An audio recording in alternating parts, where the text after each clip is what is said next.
At the end of Avengers Endgame, Steve Rogers sets off on a mission across the multiverse to return the Infinity Stones the Avengers collected to undo Thanos' snap from Infinity War. As they took those stones, alternate realities were created. Remove one of the stones, and that close splits. In this new branch reality, our world would be overrun. Millions will suffer. You have to return the stones to the exact moment you got them. You're going to open up a bunch of nasty alternative realities. So, Steve is returning the stones to cut off those nasty branches. This idea of branches, as we know, would later be explored in Loki seasons 1 and 2. But when Steve sets off on this mission, he's without his shield. Remember, it was destroyed during the Battle of Earth. Sure, it's probably still out there somewhere, but we never really see the details of Steve's journey to return these stones. Honestly, they should have made this its own series or movie, maybe even part of Avengers Doomsday.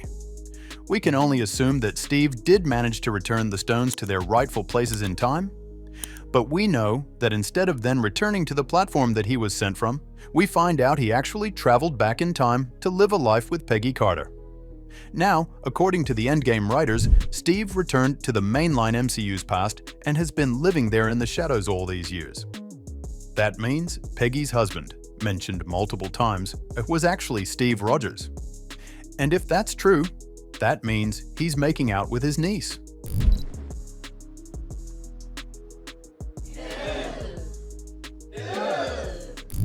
But the Russos, directors of Endgame, Avengers Doomsday, and Secret Wars, say Steve lived his life with Peggy in an alternate timeline, one he might have created himself by time traveling. A reality that's splintered from the main MCU, just like those branches we saw in Endgame and Loki. I believe this reality is Universe 838, the advanced and prosperous MCU version we saw in Multiverse of Madness. Remember, that universe was home to the Illuminati. The Illuminati will see you now. The Illumawati? Now, I really love the idea of this new universe where Steve lives with Peggy, a splintered timeline from the main MCU. It means Steve truly reconnects with the Peggy he left behind when he went into the ice. This new timeline splinters from that point, but everything between him and Peggy in First Avenger, when they fell in love, still canon to Universe 616 and Universe 838. Way better than her just being a random Peggy. In this splintered reality, Peggy becomes Captain Carter, only to meet a brutal end at Wanda's hands. This all ties into Doom's theory, and why Steve will eventually join Doom's team in Avengers Doomsday and Secret Wars. Hang tight, we'll get there. Another reason I believe it would make sense for Steve's new reality to be Universe 838 is because it's such an advanced society. They likely avoided major setbacks that would have delayed progress. Setbacks Steve, as a time traveler, could have warned them about, like Hydra's infiltration of S.H.I.E.L.D. Steve probably prevented most of this timeline's major catastrophes, especially wars. But in doing so, he might have created Dr. Doom, RDJ's version of Tony Stark, one who took a completely different path, a path rewritten before he was even born. As I mentioned earlier, in Endgame, Steve doesn't return to the platform after returning the stones. Instead, we find him on a bench, waiting with a shield to pass on to Sam Wilson, asking him to be the new Captain America. But how did old man Steve actually get his hands on a shield? No matter what universe Steve ended up in, I'm sure he didn't take on the life of Captain America, but that doesn't mean he stopped being a hero. Like in the comics, Steve could have adopted the nomad identity, keeping a secret life. And in this new reality, maybe Captain America just doesn't exist. Theoretically, I mean, if Steve returned to the right moment in history, like he did with the stones, it would be as if he never left. At the moment it was taken. So, chronologically, in that reality, it never left. The splinter Steve created would be the timeline where the MCU continues as usual.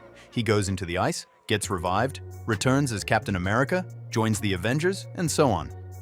But this could be seen as a more chaotic timeline, symbolized by the darker strand of time we saw in Endgame.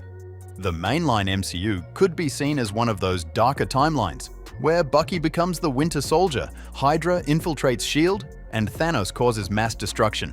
But in this alternate timeline, Steve never left, placed the Tesseract at the bottom of the ocean, and still saved the day. If Steve creates a new timeline, he becomes the Steve of that universe. One with the serum and a brief stint as Captain America, but presumed dead, supposedly at the bottom of the ocean with the Tesseract.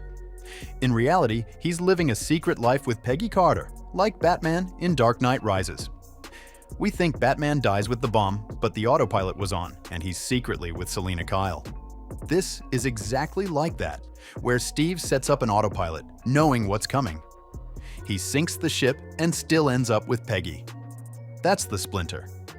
The mainline MCU is Steve doing what we see with the Avengers, but this splintered timeline is him staying behind.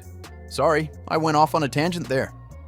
What's great about this theory is it eliminates the idea of a frozen Steve Rogers at the bottom of the ocean, while a variant of him dances with Peggy and does everything with her. And this could explain why Peggy becomes Captain Carter in this universe. In timelines with a Captain Carter, like those in What If series, there's no Captain America. Instead, we get Peggy in his place, which fits perfectly with Universe 838, where we have a Captain Carter, not a Captain America. Now, if Universe 838 is a world without war, how would the Starks have made their fortune? Simple answer, they wouldn't have. In Captain America, the first Avenger and the recordings from Iron Man 2, we see a more hopeful, peaceful version of Howard Stark. One whose vision of the future looks a lot like the peaceful world of Universe 838. In a reality where Howard Stark focuses on his utopian vision instead of weapons for endless war, we'd likely see a better future, but one where the Starks aren't as wealthy. Progressive innovation doesn't pay like military contracts, and without that wealth, Tony Stark would be very different. He'd never become Iron Man. You might think a peaceful future would make a better Tony Stark, but we can't forget that Tony's turning point came from being a weapons manufacturer. That lesson in the cave in Iron Man is what made him Iron Man. But in a more utopian society, even if the Starks aren't as famous or wealthy, Tony could still be affluent and privileged, never facing the hardships like he did in the cave. Without those struggles, he never becomes Iron Man. Instead, he's set on a path to becoming Doctor Doom, a version of Stark who wants to protect his utopia from outsiders. And those outsiders? The universe is on the brink of incursion with Universe 616, the mainline MCU, which Doctor Strange set in motion. Doctor Strange, Can I help you? you caused an incursion. This version of Stark, now known as Doom, whose Doombots, or Ultron bots, as we saw in Universe 838, and whose empty chair we saw in the Illuminati disc, will recruit Steve Rogers to join his Illuminati after most of its members are slaughtered by Wanda, including Steve's wife, Captain Peggy Carter.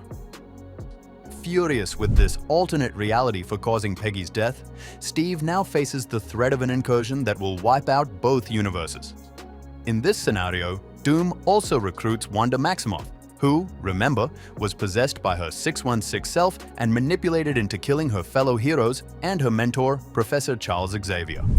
Doom, with Wanda and Steve by his side, along with a few other new members I won't name right now, will wage war against Universe 616 to save their own reality. They'll be determined to destroy Universe 616, just as they nearly destroyed another reality due to the actions of their own Stephen Strange. One night you called us all together, confessed that you had been dreamwalking. You, our friend, had caused the annihilation of another unit. Let me explain how all this ties back to the shield Steve gives Sam. I believe that once Doom and his Illuminati go to war with the 616 Avengers, our Avengers and Avengers Doomsday state will get involved. Also, quick side note. It's been confirmed that in Captain America, Brave New World, during that post-credit scene with the leader, when he mentions the others, he's referring to the Illuminati. That's another key piece of evidence supporting this theory. 616 Avengers versus 838 Illuminati. Anyway, Doom's Illuminati will clash with the Avengers led by Sam Wilson's Captain America. Doom will be focused on saving his reality, while the 616 Avengers will seek a way to save both worlds. During a fight between Steve Rogers, who I think will adopt the Nomad identity, and Sam Wilson's Captain America, Sam will convince Steve that he's on the wrong side. At first, Steve will believe he has no choice but to help Doom destroy Universe 616, thinking it's the only way to save a 38, the universe where he and Peggy built a life and have children who need him to protect them. Even though 616 is his home universe, Steve feels more connected to 838, where he truly got to live a life and he's willing to fight to protect it. So, I picture Sam and Steve fighting, Steve dominating at first, but in the end, it's Sam who wins. Not by force, but with one of his classic speeches, the kind that brought down Red Hulk. Sam will convince Steve that he and Doom are wrong, using Steve's own words from Avengers, Infinity War, about not trading lives to make him stop. That's when Steve snaps out of his grief over Peggy and accepts that both worlds can be saved, even if the path is harder. After teaming up in Secret Wars to defeat Doom, Sam will give Steve the shield as a reminder of who he is and the values of Captain America. At first, Steve will refuse, but Sam will wink and tell him, "You can give it back later." That's how Steve ends up with the shield, travels back in time to pass it to Sam, and then dies in his own reality. The reason he kept the shield all these years, returning it just before his death, is because after his redemption in Secret Wars, he takes up the mantle of Captain America in Universe 838. So, if Sam Wilson got the shield from Steve, but Steve got it from Sam, then who did Sam get it from? That means the shield was never truly created. It's a multiversal artifact that transcends time and reality, just like the shield itself and the symbol it represents. Poetic, isn't it? And that's a full recap of one of my many theories for RDJ's Doctor Doom and the upcoming Avengers Doomsday and Avengers Secret Wars. Drop your thoughts and theories in the comments below and let me know what else you'd like to see me cover. Until next time, bye.